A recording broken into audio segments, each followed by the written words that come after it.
Some movies frighten you for a night, but Poltergeist frightens you for a lifetime. Because the real terror wasn't in the story on the screen, it was in the lives of the people who made it. They signed up to act in a horror film. They had no idea they were stepping into one. It began with excitement, with laughter, with the kind of energy that comes when young actors get their first big chance. A haunted house, strange voices, a story about a family pulled into the darkness. On the surface, nothing seemed dangerous. Nothing seemed cursed. Not yet. But there was one choice the filmmakers made that people still whisper about today. A choice that many believe opened the door to everything that followed.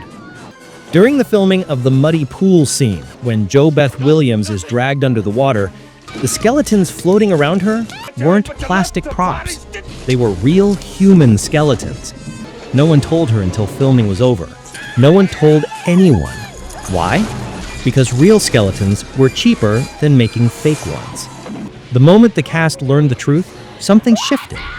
It felt like crossing a line that shouldn't have been crossed. A feeling like something had been disturbed, and maybe it had. The first tragedy came fast. Dominique Dunne, who played the oldest daughter, Dana, was only 22. She had her whole life ahead of her. But just months after the movie was released, she was attacked by someone she once trusted. She slipped into a coma and never woke up. A rising star gone before her light could even grow. People said it was coincidence, a terrible, heartbreaking accident. But for those who worked on Poltergeist, it felt like the beginning of something they didn't understand. Then came the loss that broke everyone's heart. Heather O'Rourke, the angelic little girl who said the iconic line, "They're here." If Poltergeist had a soul, it was hers. Sweet, innocent, full of joy. But behind that smile, something was wrong. She kept getting sick. Doctors said it was nothing serious. They were wrong. In 1988, Heather collapsed suddenly. She was rushed to the hospital, placed in emergency surgery, and the cast and crew waited for news that never came. She died on that operating table, just 12 years old. Her death didn't feel like part of life. It felt like a wound that would never heal. Even today, people who worked with her refuse to talk about her without their voices breaking. But the tragedies didn't stop there.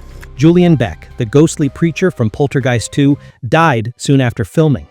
Yes, he had cancer, but the timing made people uneasy.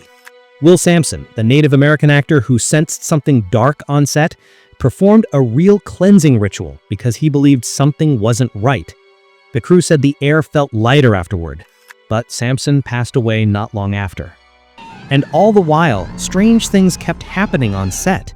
Cold spots that drifted through the room like invisible footsteps, lights that blew out for no reason, props that moved, equipment that failed only during certain scenes, as if something didn't want them filmed. During one scene, the clown puppet wrapped around the young actor's neck and squeezed far harder than any machine was built to. He was genuinely choking. The crew had to rip the puppet off of him. Nobody was laughing at ghost stories anymore. Some people say it was all coincidence, random tragedies that just happened to strike the same film series. Maybe that's true. Maybe there was no curse at all. But others believe the moment real human remains were brought onto set, the moment those skeletons were handled carelessly in a movie about angry spirits, something awakened. Something attached itself to the production and the people in it. Even after the franchise ended, people who worked on Poltergeist said they felt watched.